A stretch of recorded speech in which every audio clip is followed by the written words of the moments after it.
Games. Board games. Here's Ori who knows. Board games about board game videos. Ori has made quite a few. That is something that you can do. But what if you don't have the budget or scope or the ambition? Maybe you'll have to say nope. Maybe this is not for me. But we'll discuss whether board game videos are for us. Hello, good morning, good afternoon, good whatever it is, wherever you are, 10 a.m. UK time, Perfect. Busy Beats and Board Game Bladder, and we're talking about scope, budget, and ambition, with obviously a focus on board game videos, but I'm imagining we might go a little bit broader. Lots of the things that we say are going to apply to just learning what you're doing. And Ori, I've had the pleasure of chatting to you a couple of times before. Hello, Dario of Lincoln Geek. It is lovely to see you, and thank you for joining me, Ori. Oh, oh, hi. So thank you for having me on again. It's always a pleasure. And yeah, let's chat about well, the thing about board games, really, but a little bit about what I do. I'd love to. Mm-mm. And hello, Josie. It is also lovely to see you. I hope you are generally well. And Oh, I generally like to start with a little bit of chat about recent highlights, living life and seeing the sights, recent highlights, playing games and other delights, recent highlights. Um, Actually, I have something quite exciting that came this morning. So I signed two contracts this year. This is for, let me make myself bigger, Creature. And this is a version of a game about creatures. cute comical creatures and trying to identify them after some makes noises. And you've got this little card, which is for the company. The typesetting is nicer, I'm going to say. Like, these are really nice numbers. But what I really love Oh, that is is that on the lovely. little things for the creatures, they all look like they're little stickers. And there's a little shadow on all of them. So if you just look, it really makes it pop. And I'm really honored that Pop they've out, just, yeah. yeah, pumped it out a little bit. Um, Maybe that blue's a tiny bit That dark, looks but they've really amazing. done well on, raising the contrast and saturation, and I'm really happy with how it turns out. And then they've got these two cards at the end where they say, "Dessine ta propre créature," which means draw your own. So if some, I that's like, love that. That is amazing. but yes, that is exactly the same creatures. If you bought a game about cute comical creatures and trying to identify them after some mixed noises, this is exactly the same. But that is from Phil Vizcarro, and I was very excited to get that this morning. And so, hooray! That was a highlight. And thank you for sharing in my joy, Fantastic. Ori. Yeah, Um, I can't wait till I order that off your website. We're still waiting for it. um, So you hopefully that you would arrive got soon. a game about Not cute this comical creatures, one. The but you got my the best second bargain version bag. of Yeah, so the arts is, oh I mean, the creatures are exactly the same, but this is the French only version. yeah. So this is for if you're in Mhm. France or I think it's Belgium or Switzerland, they've got the license to sell it there. Amazing. Very specifically. And thank you, Diary of a Lincoln Geek. Thank you, Congratulations. That is Josie. amazing. Thank you very much. I'm excited by it, and yeah, hoping to sign the contract for rest of the world um, in the not too distant future. Other recent highlights. I mean, Take over the honestly, world with those creatures. oh, it would be nice. I mean, I think that if there's one thing that I really want to take over the world with, it would be definitely the L deck. I mean, that's the big thing. Talking about ambition, but yeah, I was thinking the other day about how many creatures you could have, and I was thinking you could probably have 300, like creatures that were different enough from everything else. So like I think you could have like if you think about the emotion, the style of mouth, and the number of mouths, and like you multiply these things. But I mean, there's potential for more things, but we'll have to see how it gets on and if people enjoy it. Other than that, just been under the weather, been watching lots of videos, still not managed to get outside. I took a couple of ibuprofen this morning, so hopefully that will keep me okay just for this show. But if I'm able to then do my posting afterwards, that will be a blessing. How about you, Ori? What have been some of your recent highlights? And everyone watching, what's been some of your recent highlights? But Ori, let us know. Well, thank you. It's Hanukkah time, so festive time. Everybody's going to visit each other, lighting candles, eating a lot of stuff with a lot of oil. We're having the latkes, the donuts without a hole, the sufganiya it's called in Hebrew. And they just, even if you don't buy any yourself, they would end up in your hands somehow because they just give it out in every single opportunity. And yeah, you can get pretty sick from eating too many of these. So that's a challenge, but I like this time of year. It's like this, it's this beautiful thing that we all have, and I think in all traditions, that there is some sort of festival of light during this time of year, where it's, you know, the night time is so much longer, it's getting darker, it's colder, you just want to cocoon, and then this festival forces you to go out, meet your loved ones, and just, you know, make light. So I'm thankful for that. And a quick hello to Yoda. I hope you're generally doing well. And yeah, just before we started recording, you were talking about how Hanukkah is basically like having 8 Christmases in a row. I understand there's a story about candles that only had the wax to burn for 1 day, then burning for 8 days. I'm not familiar with all the Abrahamic stories, but yeah. And it's a much later one. But it's one of the more recent as a holidays. parent, it gets tiring. Yeah, as a kid, it's fun because you literally. I lived 2 years in Boulder, Colorado, so I had the opportunity to experience both holidays, and it really feels like, you know, they were jealous at us that we have 8 days in a row, and it really felt fun because we used to get every day like a different present, and you know, small presents, not big ones. And every day was a celebration. And in Israel, we have time off most of those days. And as a parent, you feel the other side of that you need to find a way to continue working, continue your day job, or continue your business, and go every evening somewhere else with the kids. And the kids get tireder and tireder from day to day. It can be rather exhausting, but it's fun. Like I said, it's fun, and I'm thankful for it. Well, it sounds like a nice togetherness thing anyway.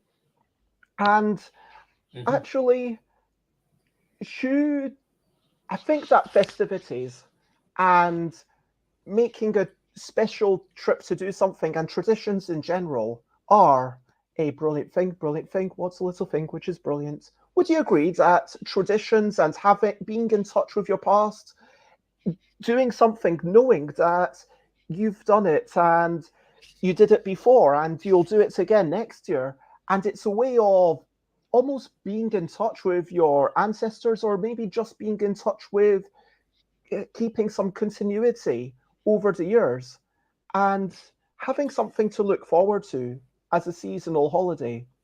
Would you agree that traditions are brilliant? Yeah, I would definitely agree. And even I don't remember the exact quote of a TV show I'm watching now, that it's something beautiful about the past that it affirms the future or the present. So as you are doing things, you're essentially creating those memories and traditions. I guess we're jiggling and wiggling as we're doing it. So it's like, yeah, I've done this as a kid, and I'm a very nostalgic nostalgic person. So every time I have another holiday, I'm just thinking about my experiences as a kid and seeing my boy and girl, how are they having and creating these experiences so they will remember them, and it's rather touching. Yeah. Mm-mm. And I mean, you've got the ones that span generations that you take from other people. Like, Mhm. I mean, I don't celebrate Christmas in exactly the same way as a typical Christian family would, or even a typical non Christian British family would, in that we were never big on presents. And if Mhm. we did it, it wouldn't be taken for granted that we'd get one. But it was a case of, well, we're having a day off and we're having a big meal and the family's going to get together. And there's little parts of it that become this annual tradition. But then at the same time, there's little things like vegan chocolate tasting. I mean, it kind of happened when I was going up to Tabletop Scotland in August with Jane. I said, "Hey, do you fancy doing some vegan Mm. chocolate tasting?" And then we did it, myself and Jane, and then I think um, three other people I allowed into the vegan chocolate tasting. There was enough chocolate, but then yeah, at KCON I did something similar as a treat for and then at Dragon Meets as well. And now it seems to be another little tradition. And it's like even going to a convention, it's not just okay, you go to that convention, but you have some things that you want to do. Like I know, and I should definitely book the rooms and everything, but I know that going to UK Games Expo, um, on the Wednesday we will be going to Jimmy Spices. On the Sunday night, we'll be going to Las Iguanas, and it's a nice meal, and it's something to look forward to. It's something to touch base and mark the passage of time. Anyway, if Love anyone's that. got any, And that vegan chocolate sounds amazing. I need to get some for my mm-mm. son. He's lactose intolerant, so every time, and one of the big things we have in Hanukkah is the chocolate guild. It's like coins with chocolate in them, Oh yeah, and yeah, his teacher managed to get him a special non-dairy version of that, and he came in to the house like it's his prized possession. Like, Dad, this is the chocolate for me. This is the one for me. And he was so excited. He couldn't wait till we light the first candle because we said you can't eat it till we light the candles. He's like, I can't wait, I can't wait, I can't. And then we finally got to the point lighting candles. We forgot about it. And then he ran and he took, yes, now it's a time to eat the chocolate. And then we're like, we didn't buy any other chocolates for your sister. This is the only one we have right now. And he looked at his sister and he said, oh, that's okay. And he just did half and gave half to his sister. It's just, and it was obvious for him. Yeah, I'm not going to eat it by myself, even though this is like such a special thing for him. So that was interesting. You reminded me of that that is because we super love vegan lovely. chocolate. I mean, there is a really surprising amount out there. I mean, for myself, I think that we decided the divine raspberry chocolate. I think it was about 70%. That was the best one, and that's the one that I would buy again. The Well, other ones, we've had it, and we can skip it in future. But let's get to the main topic. As always, everyone in the audience, please do feel free to comment, ask questions from like follow. But last time we chatted on episode 830 was us talking about board game videos and it being a high effort, something that's meant to excite people, teach people, ask questions but not answer everything, listing as many great bits as you can fit in, and remembering that the music creates drama. But there's mm. a lot of ways that you can do this. And how would you define scope and ambition, not just in making board game videos, but in general, Ori? I love that you use the word ambition because honestly, in this industry, ambition it feels endless. People just keep want to cross that bar and go higher. Sorry. Sorry. I got a new iPad, and I'm just discovering that if I don't answer a phone call, it'll jump to my iPad. And I'm like, what? How does it even know to do that? So I'm still trying to Yeah, figure out. sometimes I need to turn it onto the airplane mode just to cut all the links. Although I don't know if Okay, you're in a yeah. position where there might be a major emergency. Well, no, that's saying I never plan to use my iPad for that type of as a phone. So here, Mm. airplane mode. Now it won't bother us. I actually bought this because I'm planning on going on conventions and I want to show off my videos and I wanted just a nice big tablet that would work. And there's just something about Apple products which just works and it makes me calm and Mm-mm. that just shows how strong of a So brand yeah, they that build, makes lots of sense. which connects to Trying board to games. get clients and up having those loaded to the iPad so you can have them ready to share. But back to the idea of scope and ambition, and a quick hello to Xates. I hope you're Mhm. generally well. So, how would is it purely? I mean, is it about the limit of what you hope to do? Is it about what you're aiming to do? What does ambition mean? Every time I talk with a client, before we even know if he has a budget to work with me Oh, and sure. if well, what he wants to do, or well, that's what we talk about. I ask, what do you want? Like, what's your actual goal? What is your dream that you're hoping to achieve? Because thankfully, this industry is filled with so many creative people that they have the luxury of creating their own board game business thanks to crowdfunding. So they could literally do everything. They don't need to look for publishers and beg for people to buy their ideas. They could literally do everything themselves. But the question is, well, what's the next step? How does it go? How is it going to look like a year from now, 2 years from now, three, five? Are you planning on doing this as just a side hobby?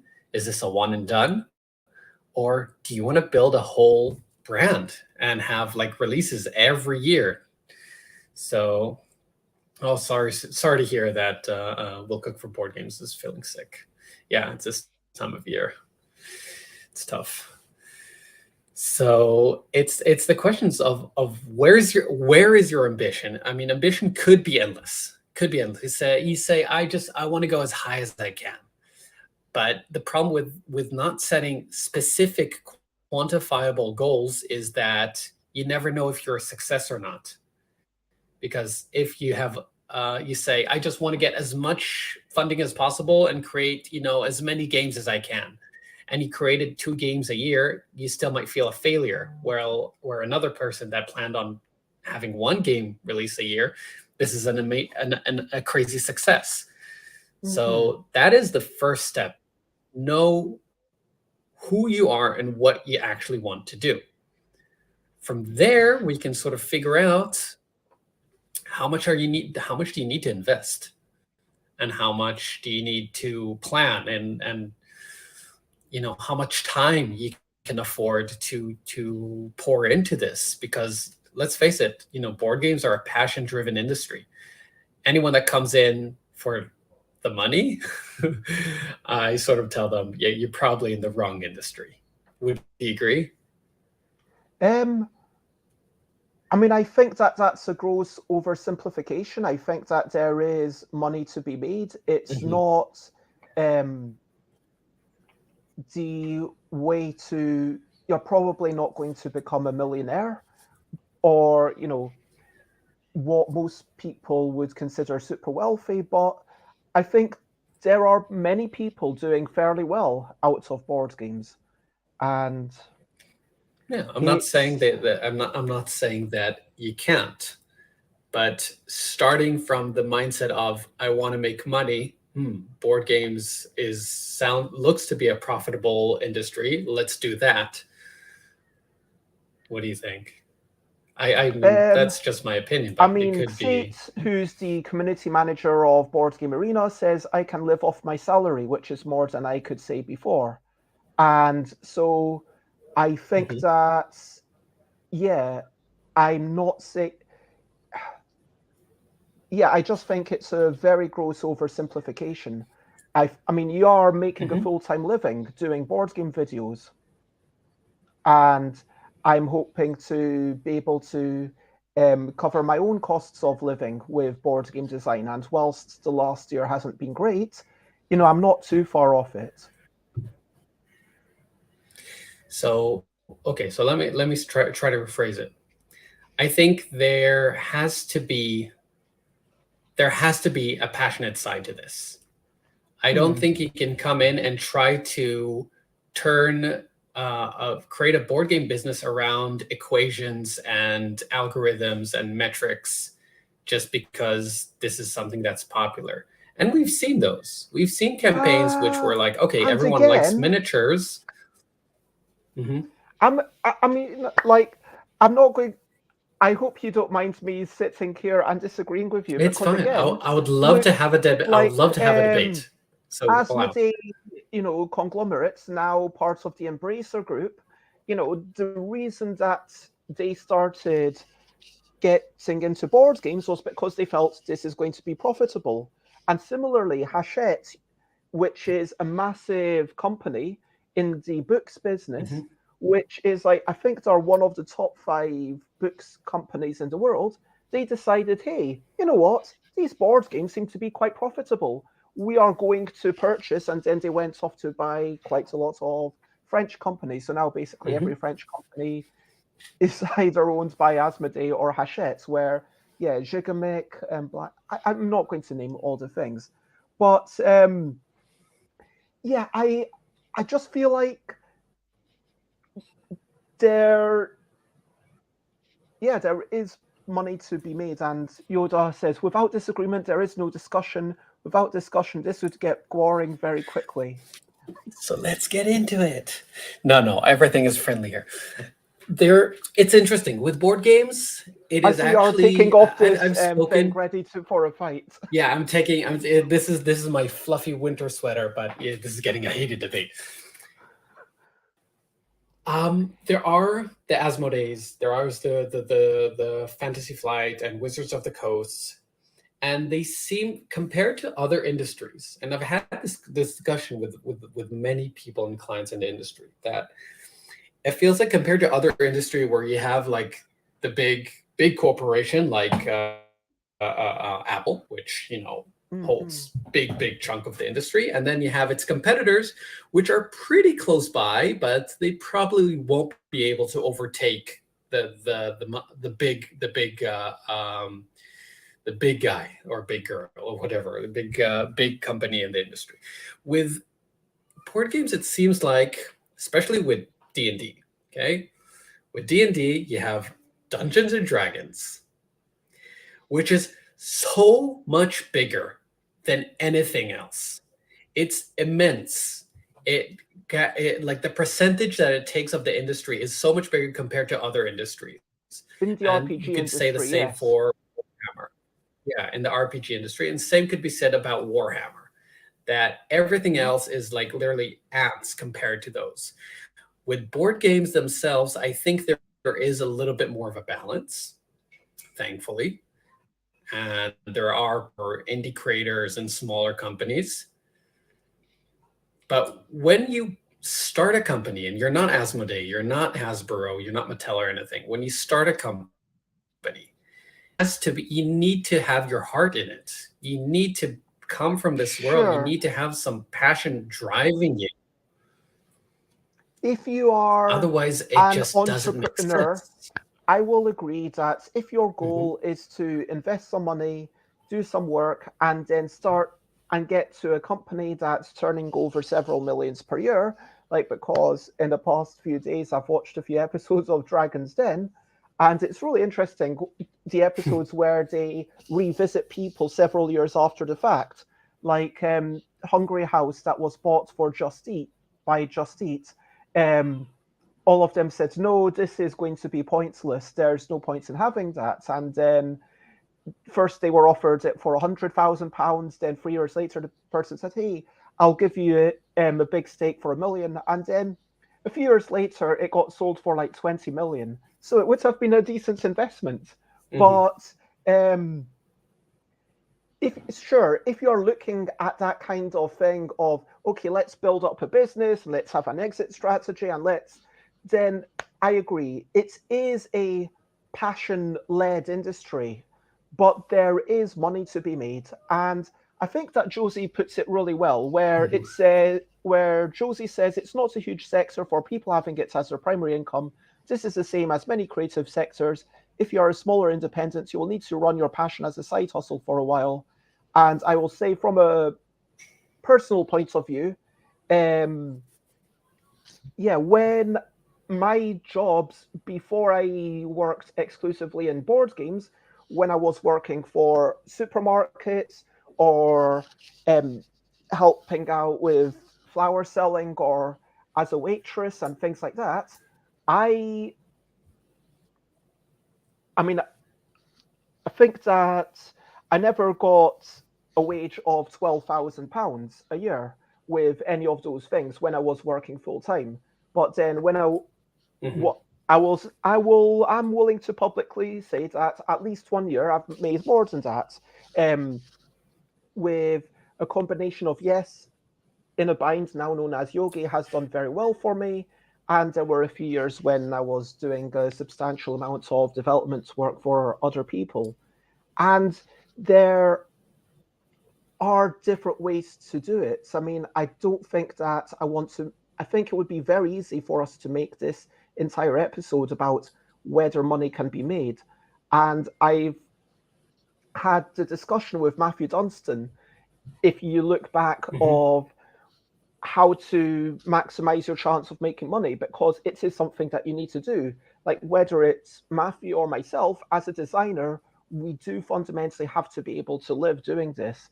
And we do have to be able to pay for our rent and hopefully a few luxuries. I'm not going to lie. The fact that I'm now in a position where I don't have to focus on the cost to getting filled up for every meal I eat, and I can just say, yeah, this is a nice meal. I'm going to cook this. It is a obviously there's people with much more luxury, but I feel grateful for this that I have, and so I would say, yeah, if your primary point is that you have to be passionate about it and there's no point if you're not, then sure, I will agree with that.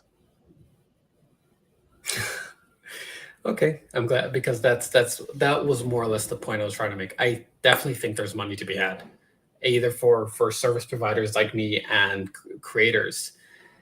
The only thing I really wanted to point out, that you need to have goals for this. You need to know where Mm-mm. you want to go and how much money you want to make. And definitely that's why this industry is thriving, because people can support themselves. It's not that they need to live on their passion. Mm-mm. I do think that that's a secret sauce, that's a secret fuel that drives this For industry, sure. is the passion behind it. I mean, And it if has we to come weren't with a able to combination pay of. people, people wouldn't be able to keep doing it. I wouldn't have been Yeah, able to exactly. make most of my games if I wasn't being paid a residual Hmm. income from Yogi. And there's many other stories like that where you wouldn't have the designs of many other people if they weren't being paid a decent amount. I mean, the fact that Elizabeth Hargrave has gotten a large amount of money from Wingspan allows Elizabeth to now work on whatever Elizabeth finds meaningful. Not that Wingspan wasn't some like a passion project, but now it allows Elizabeth to work full time. Hmm. Yeah, totally agree. I mean, look, the story told before, it reminded me of my story when I did switch industries. I used to work in Israel as a freelancer, and I did work for some of the biggest institutions, universities, tech companies. And back then I thought I was getting paid very well compared to when I did my J job, which was like minimum salary and just terrible conditions and terrible hours. So I thought I was making a lot of money. And I remember very clearly that day, we were still in lockdown, where my board game business was growing, and I realized I couldn't do both at the same time. And at that, it felt like either you choose your money, the easy money, because there's an endless amount of projects, or you choose your passion. And I made that difficult decision of literally going through my contact list and firing all my clients. You know that part where you call someone and then you hang up because you still don't know how to start the conversation? You call, hang up, call, Wow. hang up. I had that a few times because these were people that were counting on me to always be available. I was man, and they knew that if a project, even if they give me a very like one-liner brief, I'll make something amazing out of it. And I just cut all of that off and just focused on my business because I loved doing what I was just waiting for these projects. I enjoyed it so much. And thankfully, a year later, I realized I could be making so much more and live so much more comfortably doing what I love. And that's really interesting. And I think there are a lot of people in a similar position where they have something that is already paying them well enough. And some people, are in a reasonably comfortable job. I know some people who moved from finance and other really high paying sectors into board games. And in that scenario, yeah, sure, of course, their money is going to take a hit. But I think then there's the opposite side for someone like Xate and myself, where it's a no-brainer. I mean, I don't think Yes. well, yeah, we've not made as much in board games as we did in any previous jobs. And I definitely, when I was working for supermarkets, I was working, ridiculous times, and it wasn't great working conditions. And I could share some horror stories about company that tries to purport that it's meant to be very ethical. But anyway, going to try and let's talk about board game videos. Let's talk about what does scope and ambition mean for board game videos. So to sort of segue off what we're talking about, you got to the point where you have your upcoming game. You know about how many you have your goals set in, how much you want to, how many copies you want to sell, how many backers are you hoping for if this is for crowdfunding. If it isn't, just how many copies do you want to print out, how fast do you want them to sell out. You start with that and you start moving backwards to discover, But you say, okay, how many do you want to? So how would you actually define this? Like, let's say, yeah, like let's say I want to be selling 100,000 copies a year of the LDEC, but realistically, I'm very unlikely to do that for many years to come.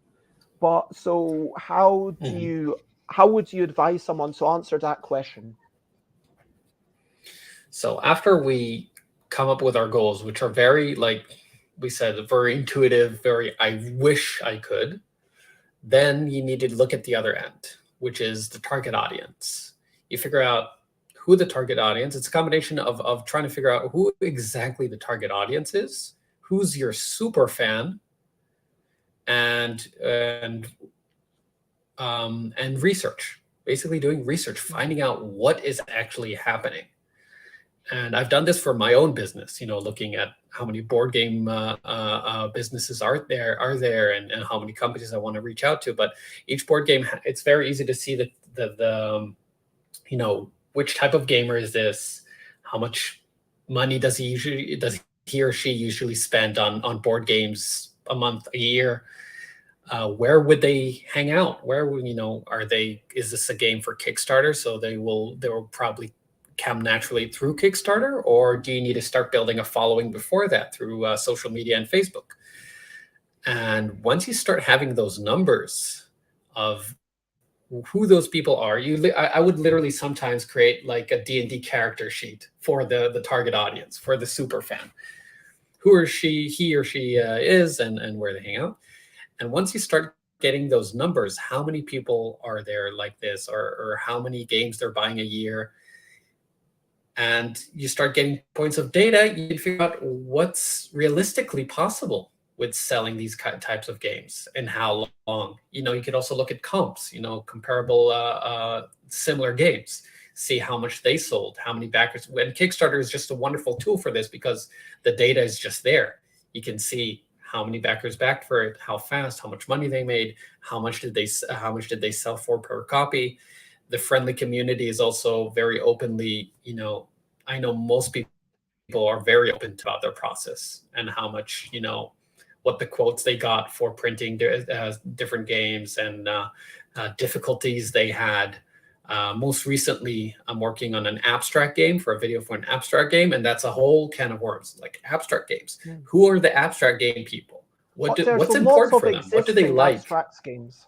Whereas, I mean, if I look at the L deck, they're not on. I mean, I could look at, sure, Bananagram sells a lot, but is that due to just having the banana packaging? So maybe I need to discount that. And of course, you know, Scrabble's been around years, so you can't compare yourself to that. But maybe it's reasonable for, as a comparison to some of the Fowers games, I don't know, paperback or hardback. But then the unique selling point is that it's a game system. And when I look at what other game systems there are, okay, there's the piece pack, there's the deck of playing cards, there's the Looney Pyramids. There's not that many. And so it feels like, yeah, are you suggesting that you basically look at what's the closest you can find and just make some guesses based on the performance of those things? And okay, we're aiming to be in the top quarter percent, 25% of things. We're banking on a success, but we're not going to aim for the top 5%. Is that something like what you're saying? Is that the kind of process that you would imagine?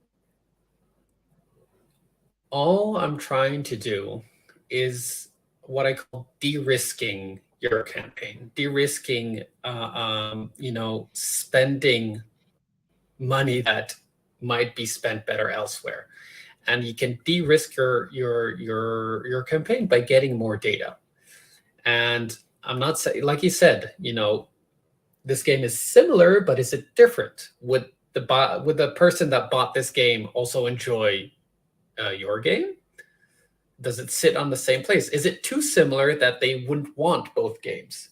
There's all these points and factors, but the moment you start listing out all the data, things sort of naturally start coming together and become clearer, because you can see, like, wow, you know, thousands of copies of Bananagrams were sold, and everyone loves Scrabble.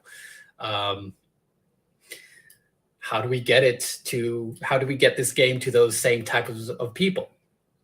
How do we get that same type of exposure? If you're hoping for an exposure like Bananagrams and Scrabble, that's a huge effort. Should you start smaller, start niching down, try to figure out exactly the type of people that would buy this and start there, test out the water, test out the market, see if it's successful, you know, do a smaller print run if you're not doing a Kickstarter. And then if that sells out, then you can create a bigger one.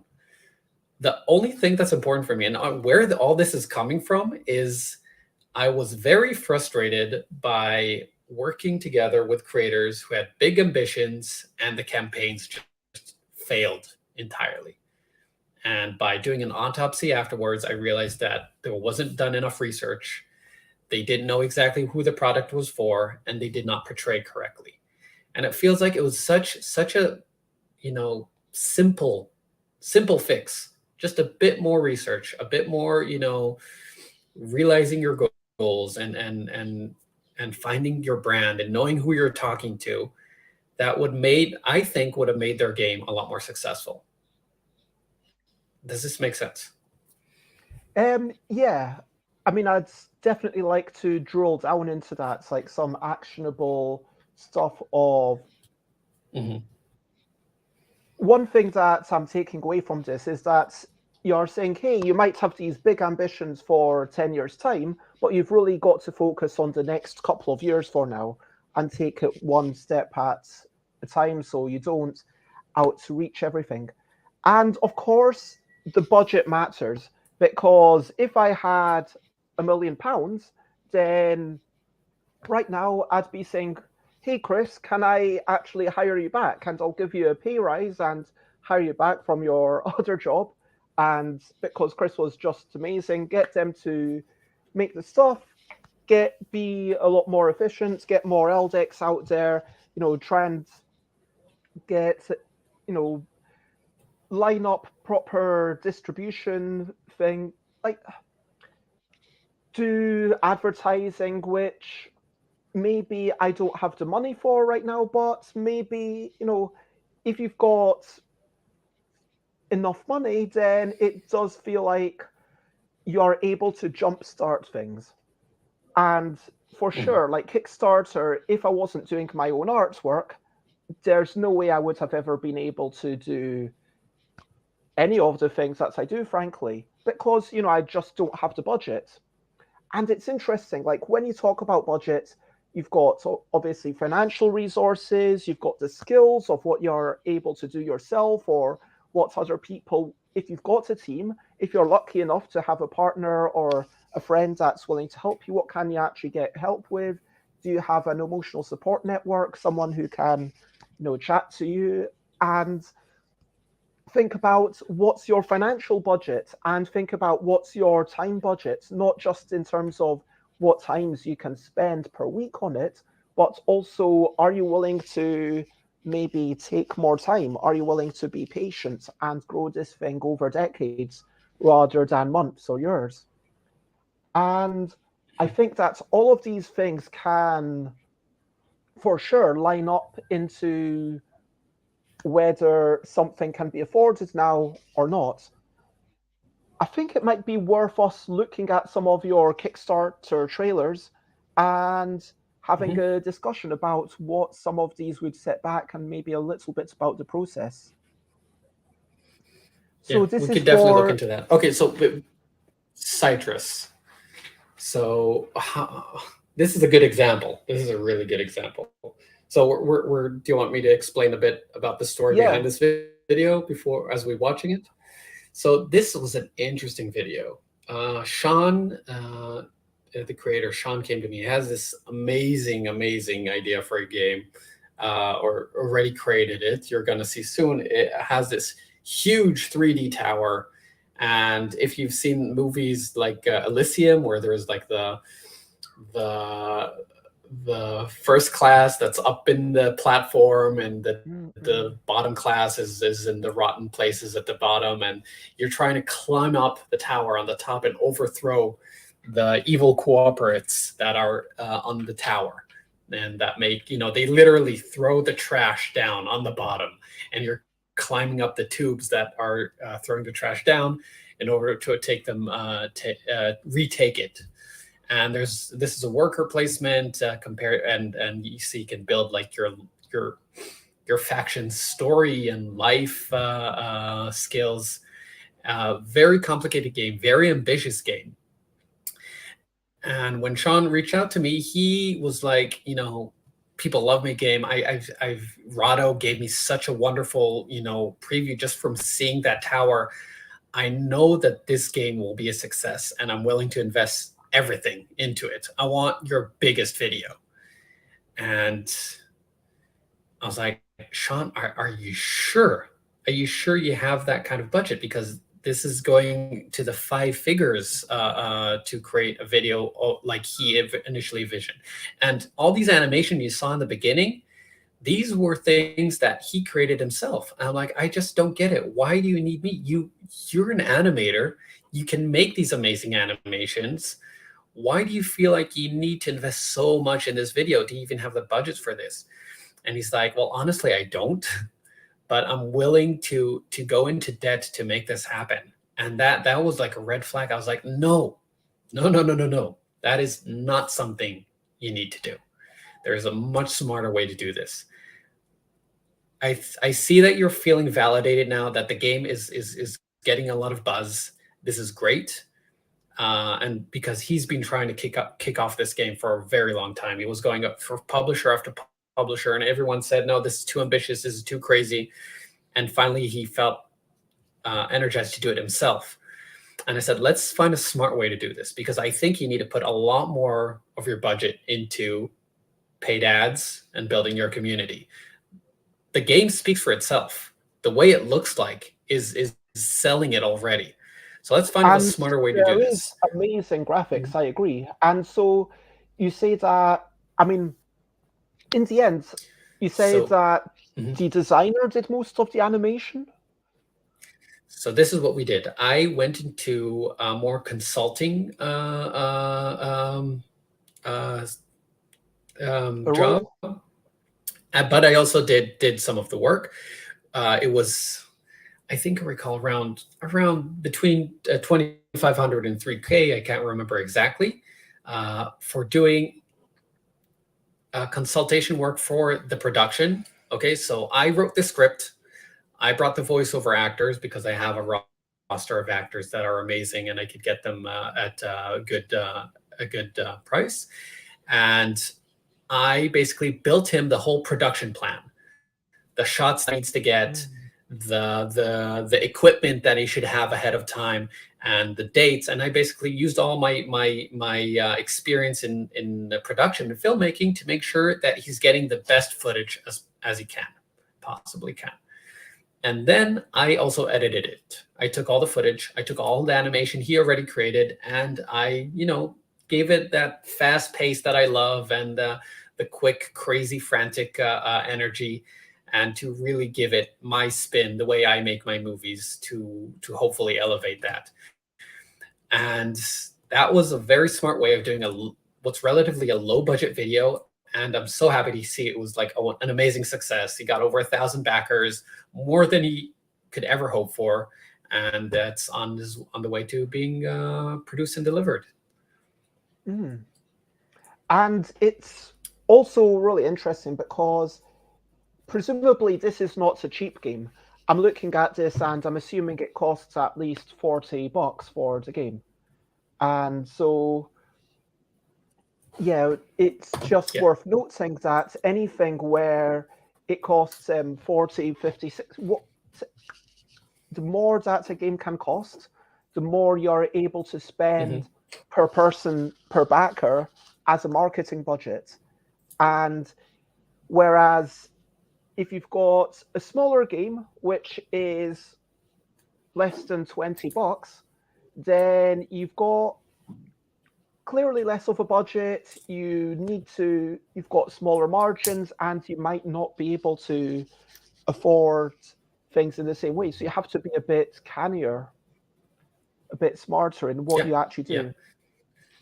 Let's. Also, this Do you have anything the else that you'd important thing want is to this say is about also, that? I think the next game he creates will look a little bit different. Okay, he will now have a little bit more of a cash flow if he manages it correctly, and the game sells well. Then for the next one, he can make put in a little bit more budget into marketing, into video, into anything to make a even bigger impact. Because now he can. Oh, it's stretching time. So now he could even, you gotta.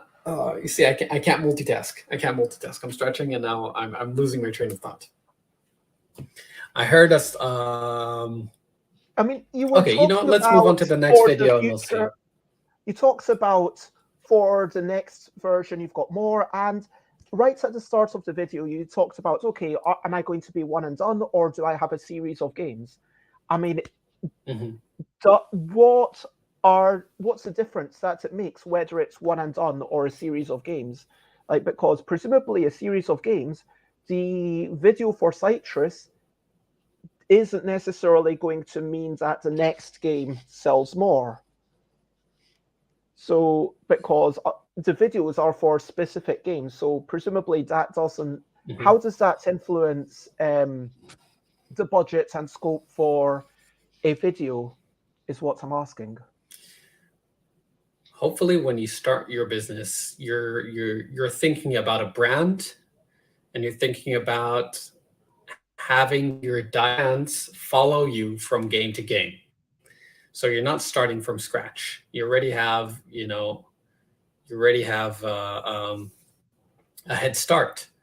So that's sort of, as long as you keep with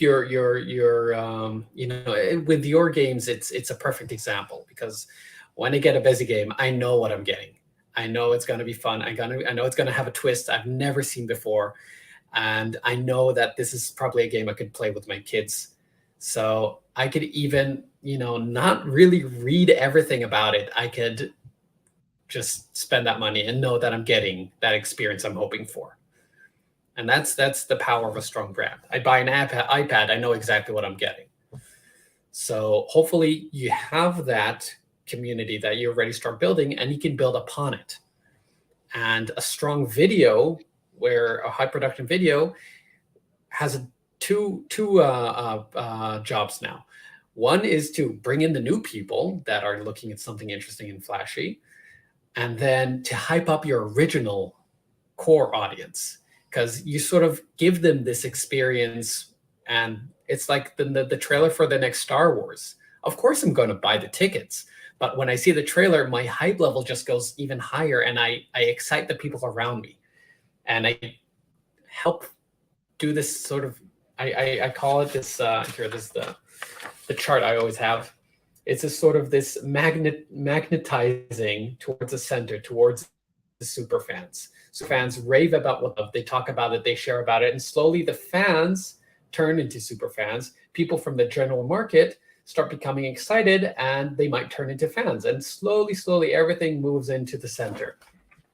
And that's why when you create your assets, you create your marketing, you create your video, you're talking directly to that super fan. And the more super fans you have, the easier it becomes. But that doesn't.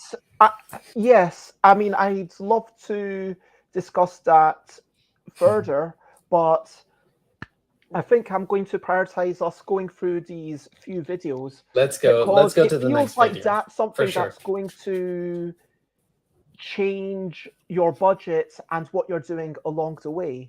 It doesn't feel like the fact that I plan to do lots of games doesn't change my scope for any given game right now, unless you have some. Well, if you release a game that sells 100,000 copies in half a year, and you make an expansion to that game, or you make a similar game, would that change the way you look at budgets and marketing and everything else? Or would you have the same marketing plan? Well, if it's an expansion to the game, then that's obviously different. But, look, when you talk about I've got a brand, but you bought, if you don't mind me sharing, like, you could have bought 3 of my games for a tenner, and you decided to not do that. Mm-hmm. And that's because you don't know about the game. The only one that you were interested in was a game about cute comical creatures and trying to identify them after someone makes noises. So there was I can get like 3 games for £10 because that was my sort of Black Friday-ish, special deal that was going on last time we spoke. But so unless it is an expansion, it doesn't mean that anyone's going to buy your next things. Well, this is getting, stop me if I'm getting, where am I with the target audience? Where do you think I am? I think you're in the kind of disenfranchised audience, I guess, within the audience of, hey, I don't know. Where would you describe yourself? I think I'm moving from here to here. This is where I'm at, because I bought this is getting really personal, but this was my journey. I believe you are a fan of a game about whatever type of creature and trying to identify them after some makes noises, but I don't believe that has translated, and I'm sorry if using you as an example feels too personal. I honestly, this is not meant to. Thank you. I'm glad that you're cool with this. So it doesn't feel like that is translating into you being that interested in other things going on.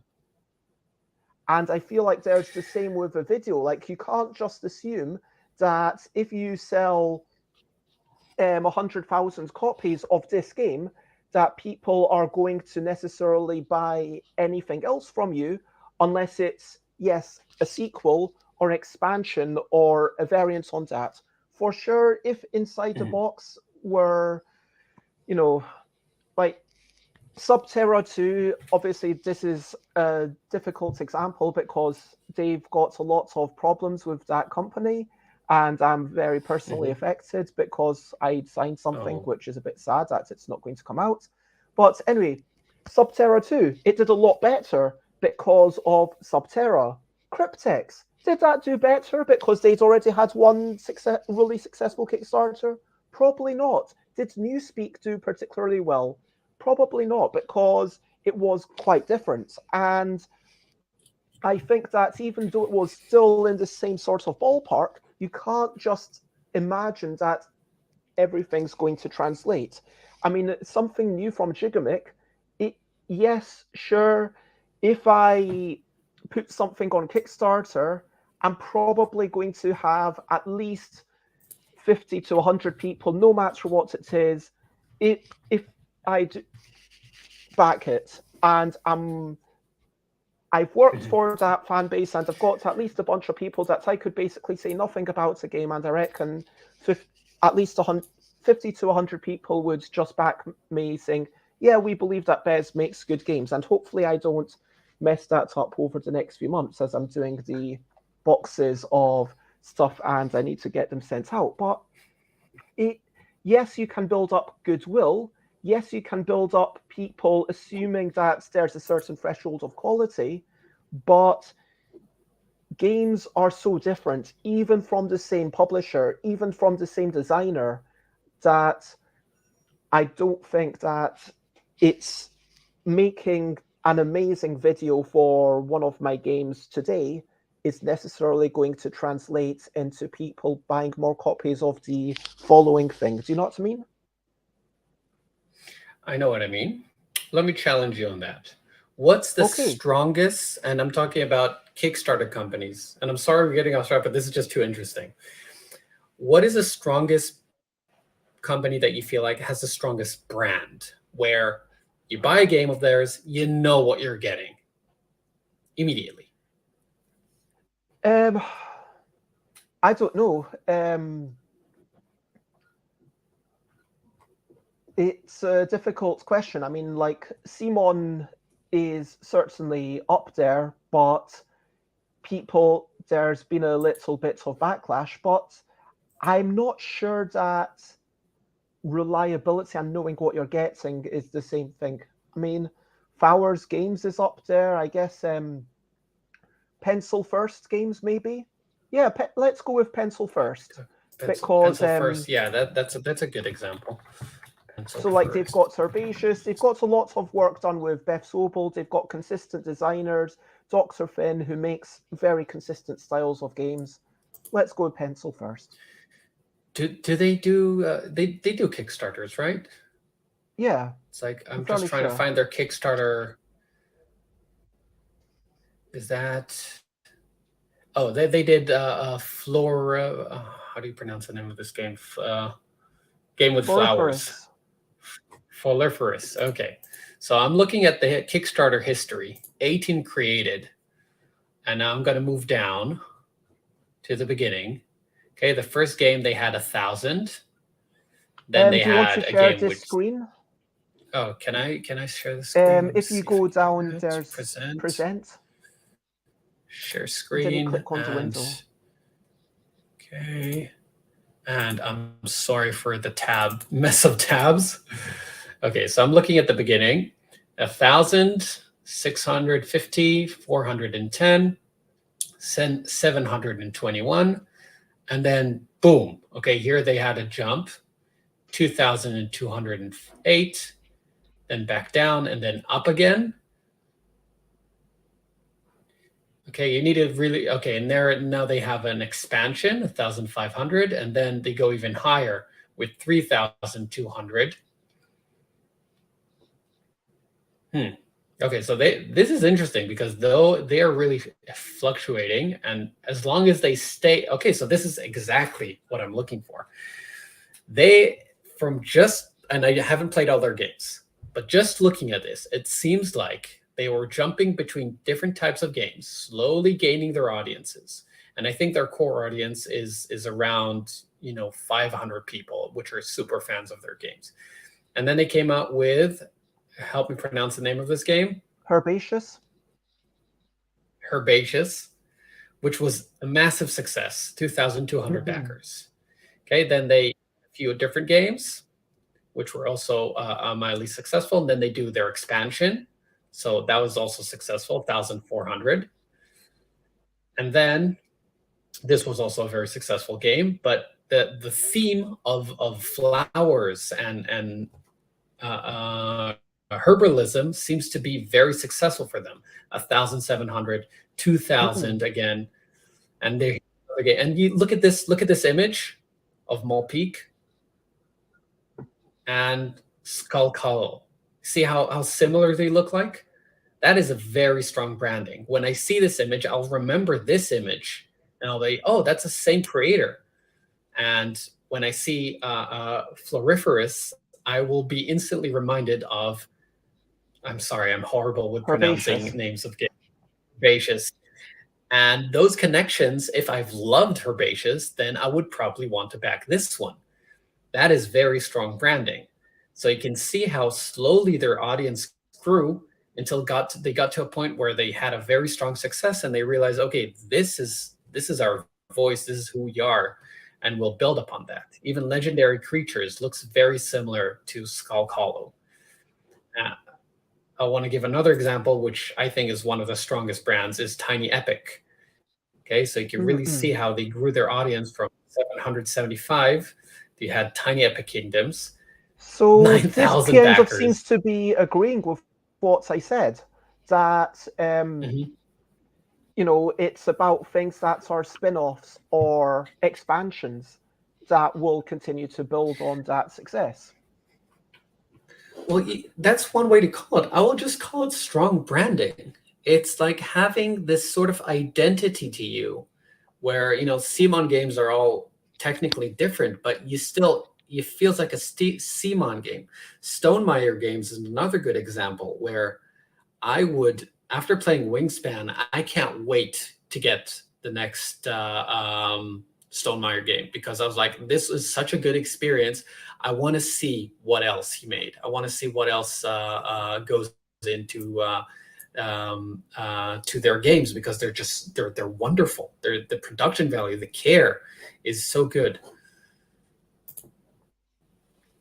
So that's sort of the main idea. Again, it's not an exact science. That's why budgets for marketing and video change compared to depending on who I'm talking to and what they want to achieve. So really, when you talk about, is it one and done or is it a whole brand?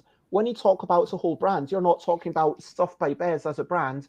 You're talking about being more specific, like a game about some creatures and trying to identify them after some makes noises as a brand.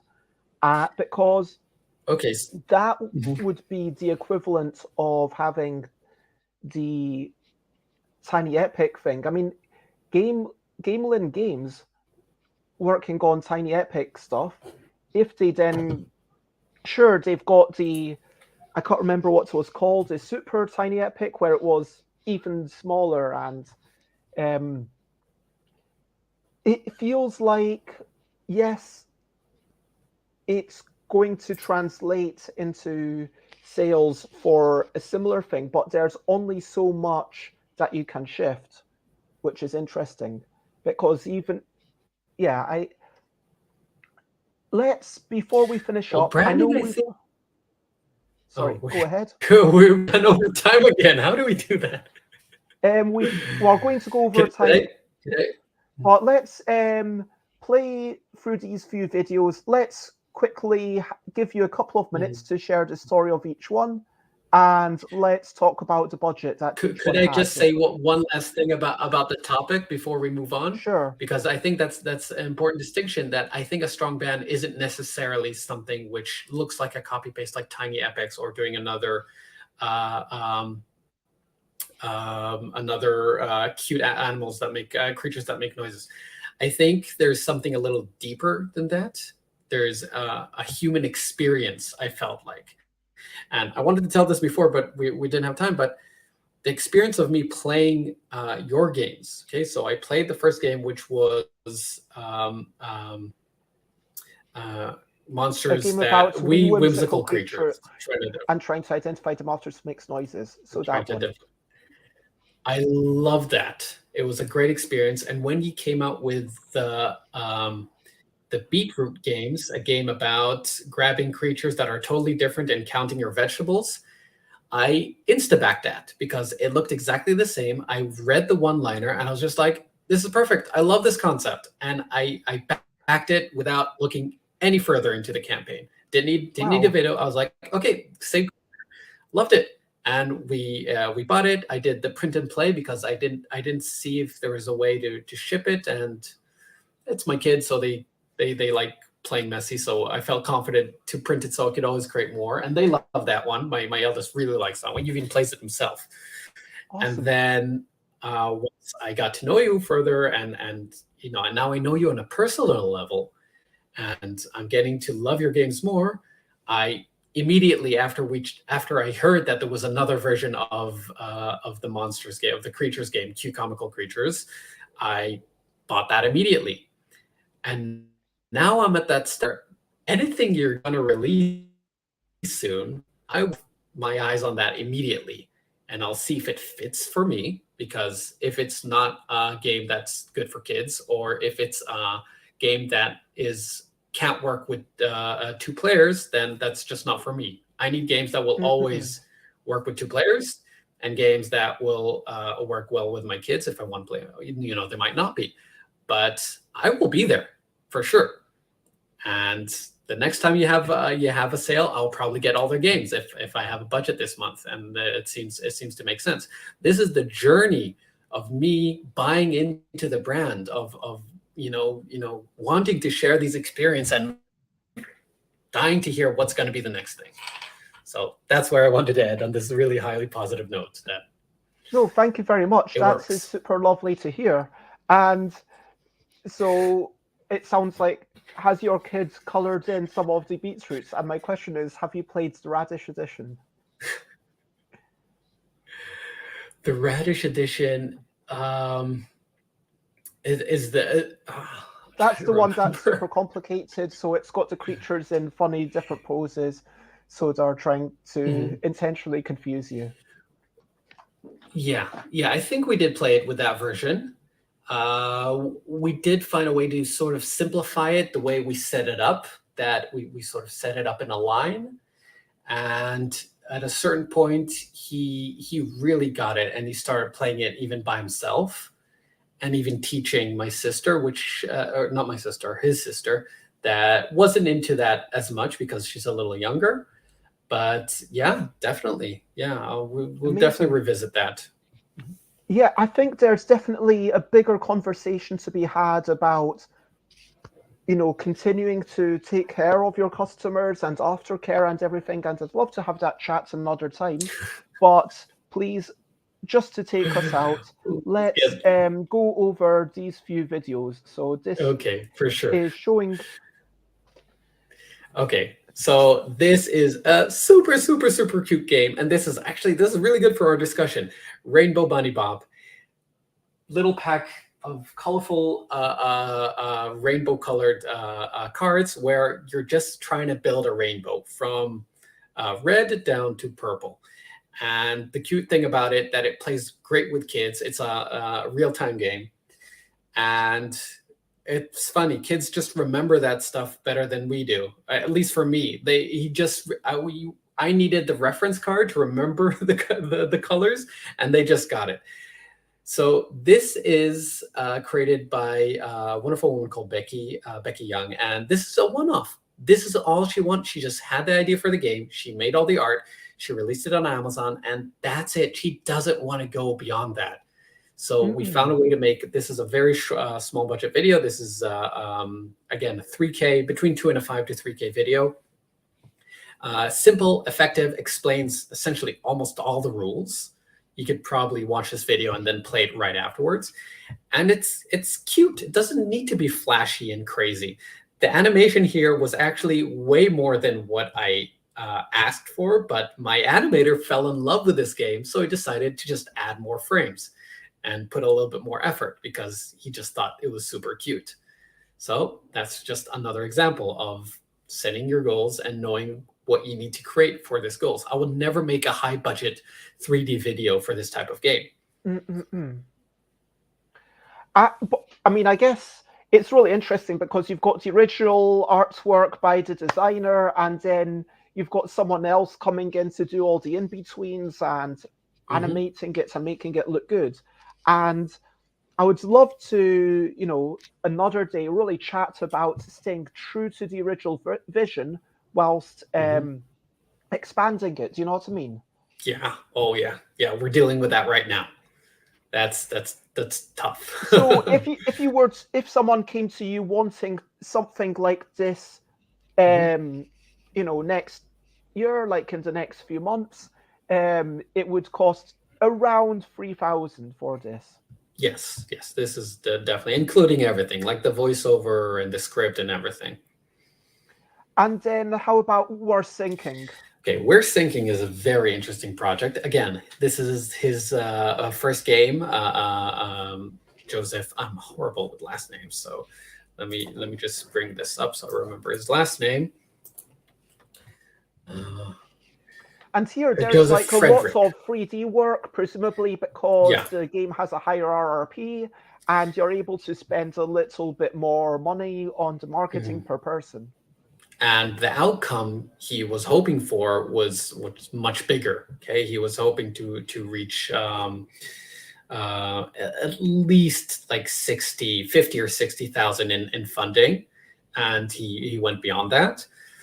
And here, we did a lot of work to figure out exactly what sells this game well.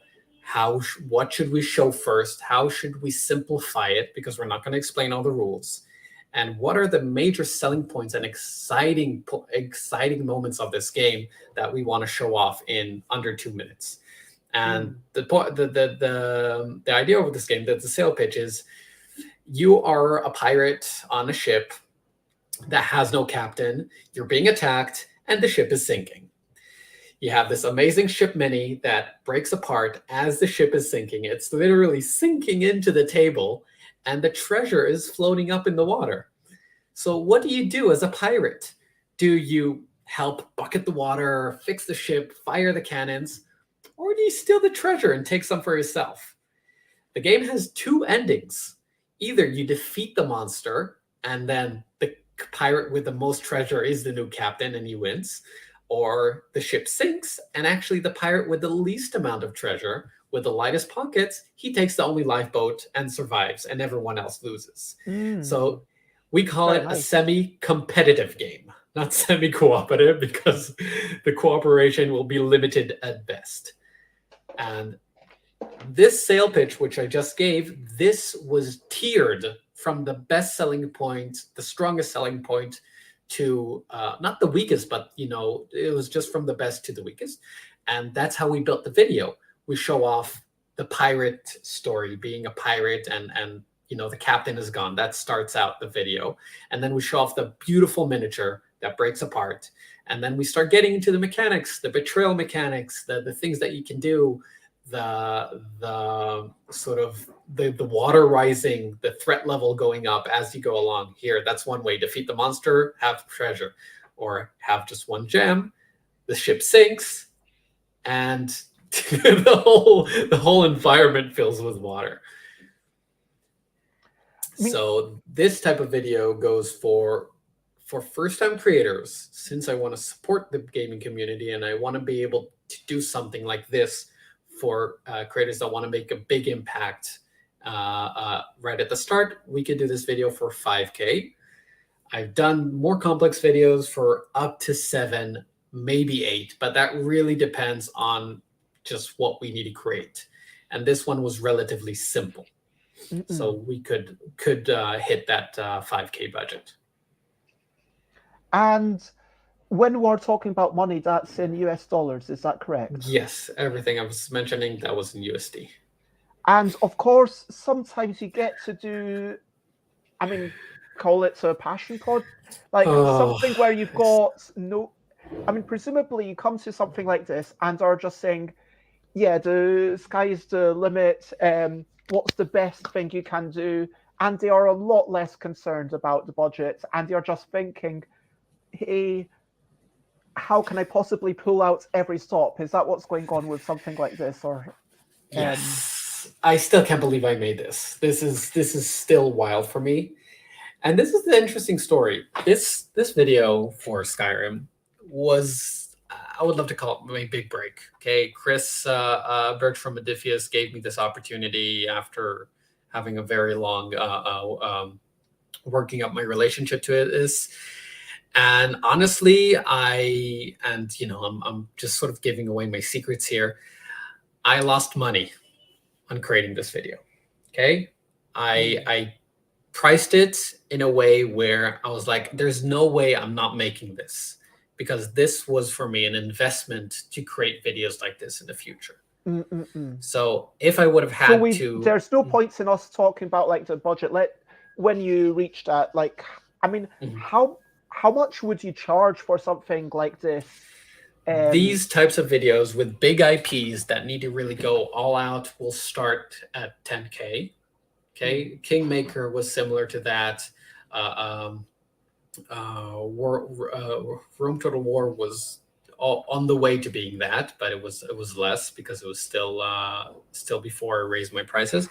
But that budget would give me the time and resources to give it the care that it really needs of building the environment, immersing yourself in a well-known and loved IP, making sure, like you said, that it looks like it's supposed to. And that's really important for these types of videos, that people look at it and see, oh, this is Skyrim. And we had a hard time with that. We created a few environments, and each time they were like, this is similar, but still not quite. And you know how we solve access to many resources. I mean, of course, you're getting all the images of the board game, but did you get access to any of the 3D models from the video game? I'm happy you asked. We did a little bit of a risky thing here, and basically we realized, why create all these assets from scratch? And I had the game installed, obviously, and I sort of went into the source files of the game and I extracted these models outside of the game. And Skyrim is a heavily modded game, so it allows you to do that. And I talked to Chris about it. I'm like, do you think we'll have permission? And Chris told me, it's easier to ask for forgiveness than ask for permission. Just do it. And we recreated levels one-to-one. We like the textures, the buildings, the ruins, the mountains, everything. We recreated it as closely as possible to some of my favorite levels. Those stones, the table that you see, this is all from the game with updated textures to make it a little bit more photorealistic. And we literally ripped it out of the game. And thankfully, they didn't even budge at that.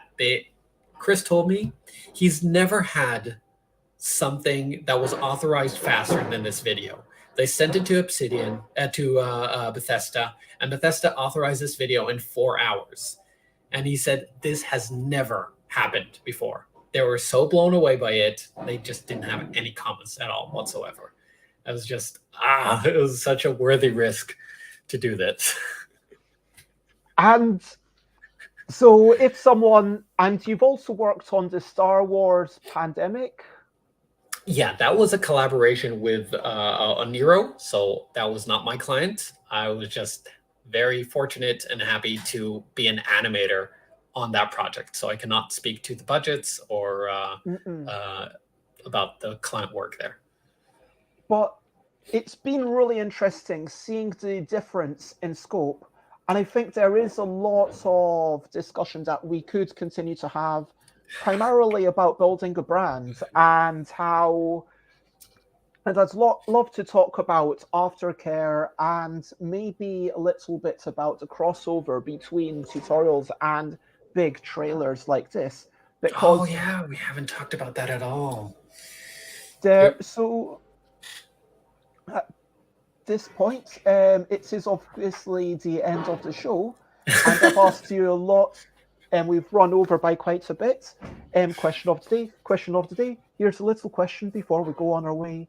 I've asked you a lot. What would you like to ask me at this point? Um, Let me think. Okay, it's winter. What's is this what I asked last time? I don't remember. What's your comfort food for the winter? You know. Um, so yes, not yesterday, but I think the day before, yes. Because on Saturday I tried to get to delivery. I've not been out of the house since Thursday, to be honest. I've just not been up to it.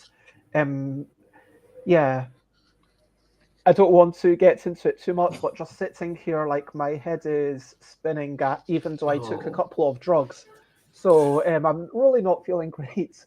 But I did get to delivery from Asda, which is great because you can get to all the tins, you can get.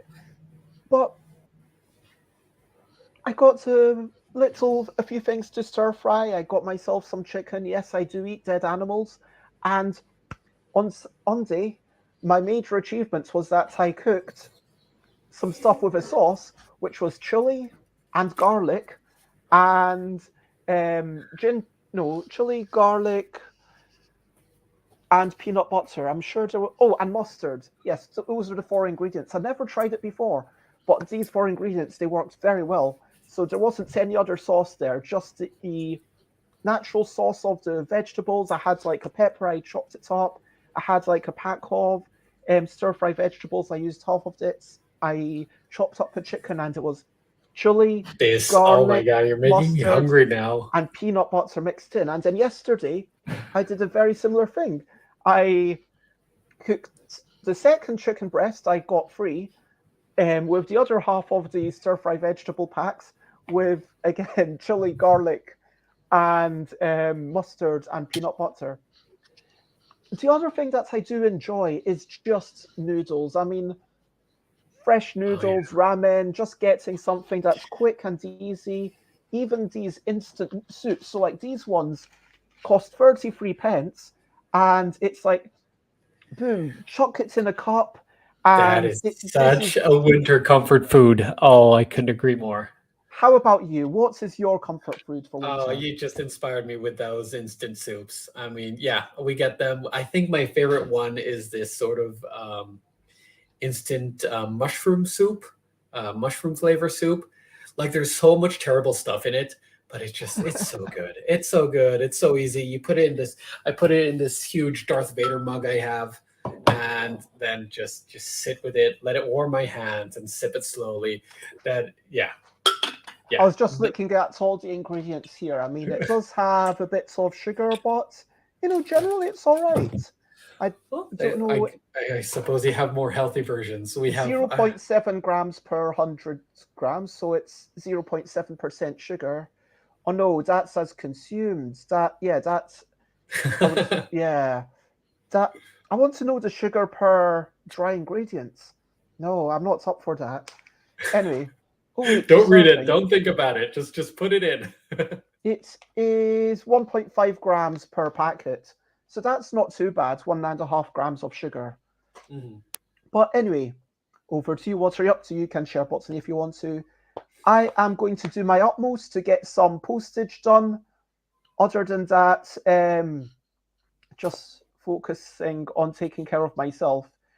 I know it sounds kind of wimpy, but yeah, that's what No, I'm up to. that's the most important thing. Don't everyone who's watching, take care of yourself. This is such winter is such a problematic time for us because there's a part of our brain that tells us, to survive, you just need to stay in bed, eat a lot of food, and don't do anything because that's instinctively what we're wired to do. And we live in a world where we just need to continue the way we used to, all year round. Mm. It's Yeah, so we don't get important the opportunity yeah. to just say, yeah, I'm taking off 2 months and I'm not going to go on holiday. I'm not going to do anything. I'm just going to basically do nothing. Like that would, but no, I'm looking forward to being in Thailand where everything will be warmer and hopefully I'll be able to carry on. What about Ah, you? What about everyone watching? Let me know. Is there something that you need to do, something that you really want to do? Please do share. I promise I care. I'm working now on a video for myself. Finally, Oh, about time I make a proper video for myself, and not just a show reel. This is going to be a very interesting video with voiceover and copy and my vision and my trying to convey my brand through a video. And I have high hopes for that. It's really hard to get to work on it because there's nothing motivating me other than myself. But yeah, I'm gonna be hopefully showing that soon. well, that sounds very exciting, and I totally understand the need for motivation. I mean, yeah, if you want to chat about stuff, outside of this, then I'm always up for that. But to everyone out there, let us know, and I will recap and wrap up before we finish up. First, when we started, I did a quick recap of what was going on last time, talking about the nature of board game videos. Then I did a quick showing of creator. We talked about Hanukkah. We talked about traditions. We talked about vegan chocolate.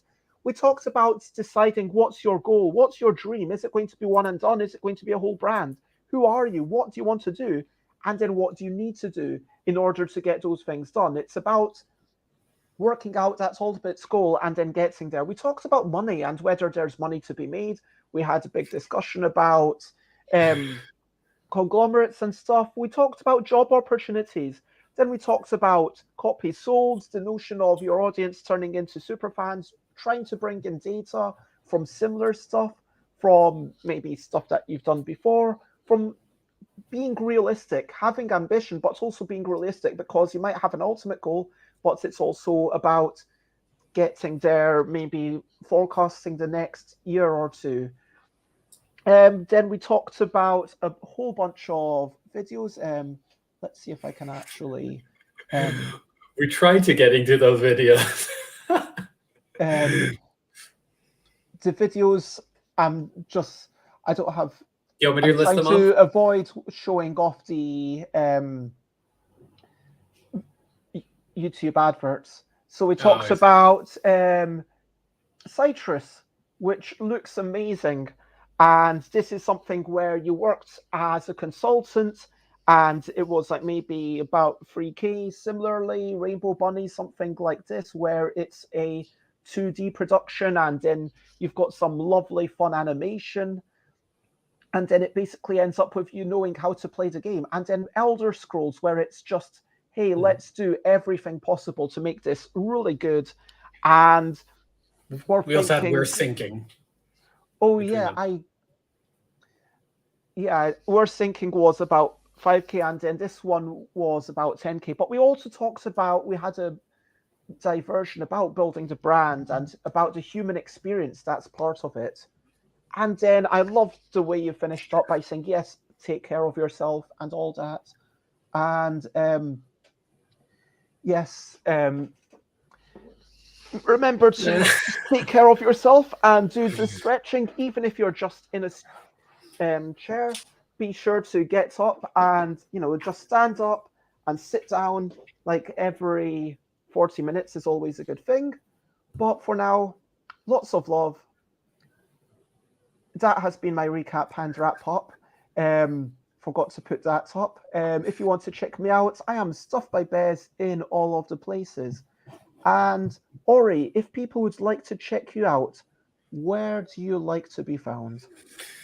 Well, I'm a Facebook type of guy. I love to hang around Facebook too much. So Facebook is the best place if you just want to chat about anything.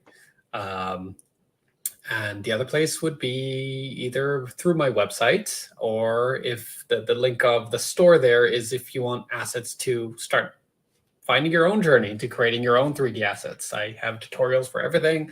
I want to share my knowledge as much as possible. This is an element we didn't get to talk about, but yeah, I want to give tools for people to do it themselves. But for now, it's been a lovely chat. Thank you, everyone, for watching. Thank you, most importantly, Ori, for being here. And the only thing Thank left to you. say Oh. is, as always, bye, bye, bye, bye. This is a goodbye song to do. Bye, bye, bye, bye. Thank you for watching along. Bye, bye, bye, bye. This is the end of the show. Bye, bye, bye, bye. And now it's time to go. Bye, bye, bye, bye. This is a goodbye song. Bye, bye, bye, bye. Thank you for watching along. Bye, bye, bye, bye. This is the end of the show. Bye, bye, bye, bye. And now it's time to go. Bye, bye.